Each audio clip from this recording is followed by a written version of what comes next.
ప్రభునందు ప్రియమైన దేవుని బిడ్డలారా, ఈ ఉదయకాల సమయంలో దేవుని అనుదిన వాగ్దాన ఈ పరిచర్య ద్వారా మరి ఒకసారి మిమ్మల్ని కలుసుకోవడానికి దేవుడు నాకు అనుగ్రహించిన ఈ గొప్ప ఈ భాగ్యాన్ని బట్టి మొదటిగా దేవాది దేవునికి ఎంతగానో కృతజ్ఞతాస్తుతులు చెల్లించున్నాను. మరి ముఖ్యంగా ఈ అనుదిన ఈ వాగ్దాన ఈ పరిచర్యను వీక్షిస్తున్న ఆత్మీయులకు మీ అందరికీ ప్రభువైన యేసుక్రీస్తు నామములో శుభావందనాలు తెలియజేస్తూ ఉన్నానండి. దేవునికి స్తోత్రం. హల్లెలూయా హల్లెలూయా. ప్రియమైన దేవుని బిడ్డలారా, ఈ ఉదయకాల సమయంలో దేవుడు మీకు ఇచ్చుచున్న వాగ్దాన వాక్య భాగము కీర్తనల గ్రంథము 89వ కీర్తన 23వ చరణమే ఉన్నది. ఆ వాగ్దాన చరణ భాగాన్ని మీ కొరకు నేను చదువుచున్నాను. ప్రార్థనాపూర్వకంగా ఆలకించవలసిందిగా ప్రభువైన యేసుక్రీస్తు నామములో అందరినీ కోరుచున్నానండి. యజ్రాయుడైన ఏతాను రచించిన 89వ కీర్తన 23వ చరణంలో ఈ విధంగా రాయబడి ఉన్నది. అతని ఎదుట నిలవకుండా అతని విరోధులను నేను పడగొట్టెదను, అతని మీద పగపట్టు వారిని ముత్తెదను. దేవునికి స్తోత్రం. హల్లెలూయా హల్లెలూయా.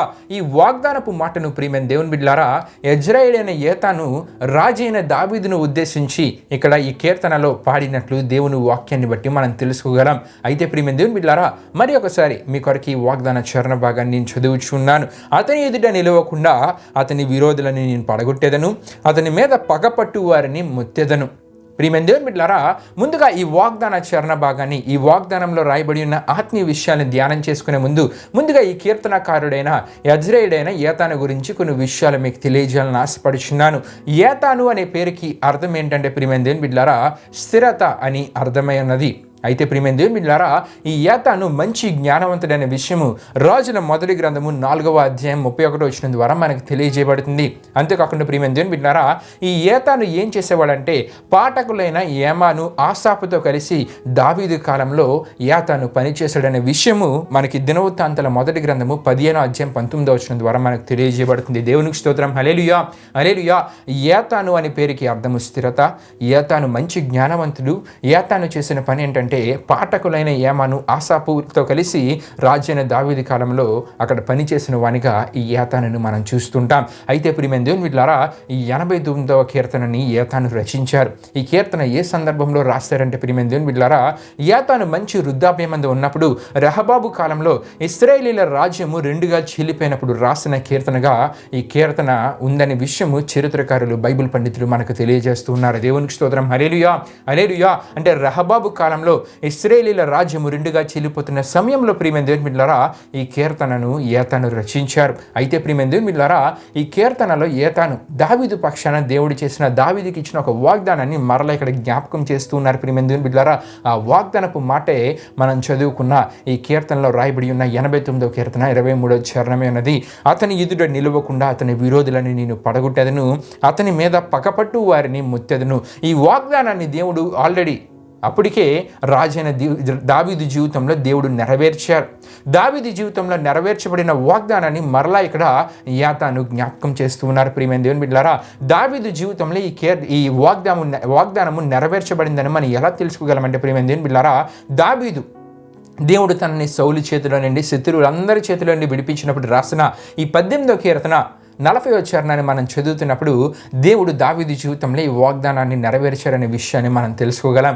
ఆ మాటను, ఆ వాగ్దాన చరణాన్ని మీ కొరకు నేను చదువుచున్నాను. ఈ 18వ కీర్తన 40వ చరణాన్ని మీ కొరకు నేను చదువుచున్నాను. ప్రియమైన దేవుని బిడ్డలారా, అక్కడ మనం చూస్తున్నప్పుడు ప్రియమైన దేవుని బిడ్డలారా, మనం అక్కడ చూస్తుంటే, నా శత్రువులను వెనుకకు నీవు మల్లజేసితివి, నన్ను ద్వేషించు వారిని నేను నిర్మూలన చేసి తిని. దేవునికి స్తోత్రం. హల్లెలూయా హల్లెలూయా.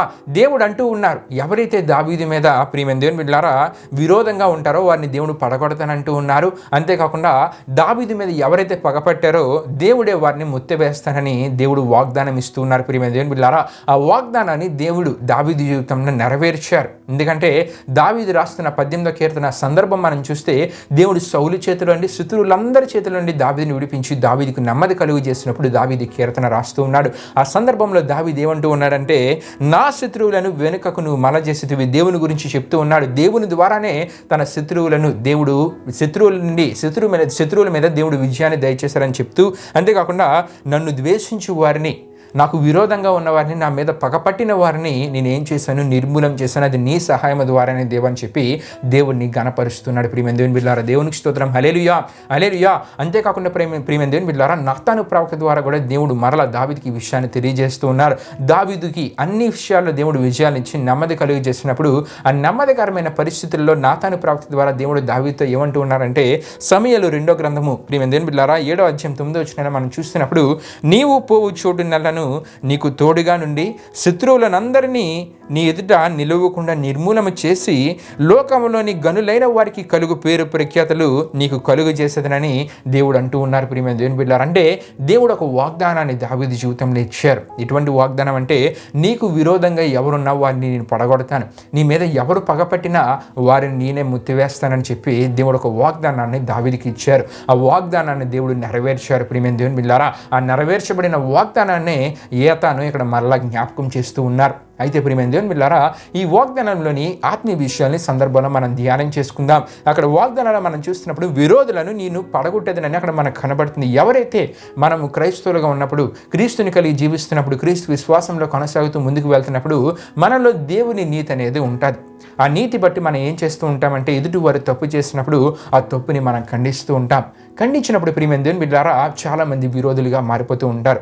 వారిలో ఉన్న తప్పుని ఖండించినప్పుడు చాలామంది విరోధులుగా, నిజమే సేవకులు చాలామందిని దేవుని వాక్యం ద్వారా ఖండిస్తూ ఉంటారు. దేవుడు చెప్పమనే విషయాలు అవి. ఆ ఖండిస్తున్నప్పుడు చాలామంది సేవకుడికి విరోధంగా మారిపోతూ ఉంటారు. లేకపోతే భక్తి జీవితం కలిగిన వారు, వారి చుట్టుపక్కల ఉన్న వారు ఎవరైనా సరే ఏదైనా తప్పు పని చేసినా, పాపము చేసినా దాన్ని ఖండించినప్పుడు ప్రియమైన దేవుని బిడ్డలారా, వారికి విరోధంగా మారిపోతూ ఉంటారు. అంటే దేవుని నీతి వారిలో ఉన్నప్పుడు, దేవుని నీతిని కలిగి జీవిస్తున్నప్పుడు, దేవుని నీతిని కలిగి జీవిస్తున్నప్పుడు ఎదుటివారు తప్పు చేసిన, పాపం చేసిన ఖండిస్తూ ఉన్నప్పుడు ఆ ఖండింపబడిన వారు, ఆ పాపము చేసిన వారు వీరికి విరోధంగా మారిపోతూ ఉంటారు. ప్రియమైన దేవుని బిడ్డలారా, వీరి మీద పగపడుతూ ఉంటారు. అయితే దేవుడు అంటూ ఉన్నారు, ప్రియమైన దేవుని బిడ్డలారా, వారి గురించి మీరు ఆలోచించకండి, వారి విషయమై నేనే చూసుకుంటాను, ఎందుకంటే పగ తీర్చుట నా పని అని దేవుని వాక్యంలో మనం చూస్తున్నాం. కాబట్టి ఎవరైతే దేవుని నీతి కలిగి మనం జీవిస్తున్నప్పుడు మనకు విరోధంగా ఉంటూ ఉంటారో, మన మీద పగపట్టిన వారిగా ఉంటూ ఉంటారో, వారి విషయం దేవునికి విడిచిపెట్టాలి. దేవుడు అంటూ ఉన్నారు, అతని విరోధులను నేను పడగొట్టేదనని ఆనాడు దావీదుకు వాగ్దానం ఇచ్చిన దేవుడు,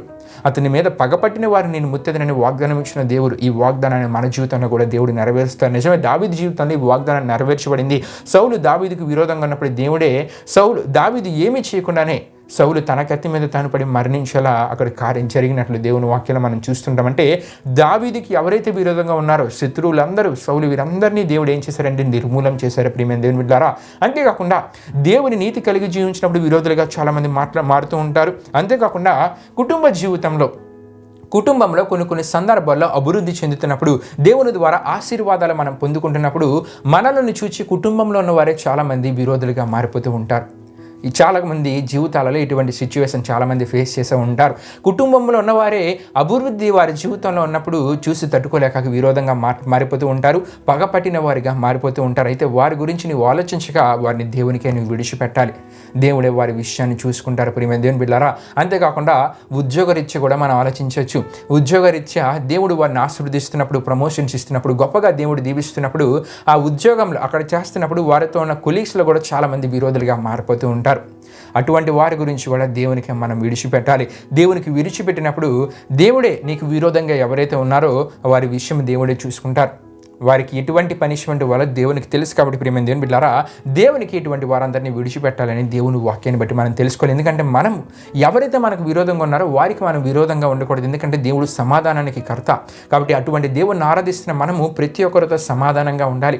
సమాధానంగా ఉంటున్నప్పుడు కూడా విరోధంగా వారందరూ ఉన్నప్పుడు వారి గురించి దేవుడే చూసుకుంటారు. ప్రియమైన దేవుని బిడ్డలారా, ఆనాడు దావీదుకి ఎలాగైతే వాగ్దానాన్ని ఇచ్చి దావీదు జీవితంలో నెరవేర్చారో, తన శత్రువులందరి చేతిలో నుండి, సౌలు చేతిలో నుండి, తనకు విరోధంగా ఉన్న వారందరి చేతిలో నుండి దేవుడు దావీదుని తప్పించి నెమ్మదిని కలుగు చేసి వారందరినీ దేవుడు ఎలాగైతే నిర్మూలం చేశారో, ప్రియమైన దేవుని బిడ్డలారా, ఈ దినాన్ని దేవుని నీతి కలిగి జీవిస్తున్నప్పుడు, కుటుంబంలో దేవుని ద్వారా అభివృద్ధిని మనం చూస్తున్నప్పుడు, ఉద్యోగరీత్యా దేవుని ద్వారా అభివృద్ధిని మనం చూస్తున్నప్పుడు, ప్రతి విషయంలో దేవుని ఆశీర్వాదాలు మనం పొందుకుంటున్నప్పుడు మనకి ఎవరైనా విరోధంగా ఉంటే వారి విషయమై దేవునికి విడిచిపెడితే దేవుడే వారికి పనిష్మెంట్ ఇచ్చి దేవుడే వారికి బుద్ధి కలుగు చేస్తారని ఈ వాగ్దానం ద్వారా దేవుడు మనతో మాట్లాడుతున్నారు. కాబట్టి ప్రియమైన దేవుని బిడ్డలారా, దేవుని నీతిని కలిగి జీవిద్దాం, దేవుడు కోరే ఆత్మీయతను కలిగి జీవిద్దాం. దావీదు వంటి ఆత్మీయతను మన జీవితంలో మనం కలిగి జీవించినప్పుడు ఈ వాగ్దాన ఆశీర్వాదాన్ని మన జీవితంలో మనం పొందుకోగలం. దేవుడి పరిశుద్ధ వాగ్దానాన్ని మన వినికిడిలో దీవించునుగాక.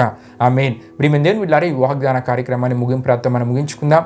అందరూ కళ్ళు మూసుకొని తల ఉంచుకొని ప్రార్థనలో నాతో పాటు ఏకీవించవలసిందిగా ప్రభువైన యేసుక్రీస్తు నామములో అందరినీ కోరుచున్నాను. ప్రార్థన చేసుకుందాం. మహిమాశ్వరి పైన మా ప్రభువా, జీవాధిపతి యేసయ్యా, నీ ఘనమైన నామానికే మహిమ ఘనత ప్రభావం చెల్లించినాం దేవా. ఇప్పుడు వరకు జరిగిన ఈ వాగ్దాన కార్యక్రమంలో మాతో పాటు తోడుకుని నడిపించిన దేవా, మీకే వేలాది వందనములు కృతజ్ఞతాస్తుతులు చెల్లించిన వేసా. మరి అద్భుతమైన వాగ్దానం ద్వారా అందరితో మాట్లాడిన దేవా, మాకు విరోధంగా ఎవరున్నా సరే, మా మీద పక్కపట్టిన వారుగా ఎవరున్నా సరే, నీవు కోరే ఆత్మీయతని కలిగి మేము జీవించినప్పుడు వారి విషయమై నీవే చూసుకుంటామని అద్భుతమైన ఒక ధైర్యాన్ని కలిగజేసే వాగ్దానాన్ని ఇది నాన్న మాకు తెలియజేస్తుంది దేవా. ఈ వాగ్దానాన్ని విన్న ప్రతి ఒక్కరు నీ నీతిని వారి జీవితాల్లో కలిగి, నీవు కోరే ఆత్మీయతని కలిగి ఈ వాగ్దాన ఆశీర్వాదాన్ని వారి జీవితాలు పొందుకోగలిగే మీరు కార్యం జరిగించండి. ఇది నన్ను వారు చేస్తున్న ప్రయాణాల్లో పనులంట్లో తోడుగుని ముందుకు నడిపించమని మీకే వేలాది వందనములు కృతజ్ఞతాస్తుతులు చెల్లిస్తూ యేసు పరిశుద్ధ నామములో అడిగి వేడుకొనుచున్నాం తండ్రి. ఆమేన్. యేసు రక్తమే జయం, ప్రభేశ్వర రక్తమే జయం, ప్రభేశ్వర రక్తం సంపూర్ణమైన విజయం, అపవాది క్రియలకు అనంత నాశనం కలుగునుగాక. ఆమేన్.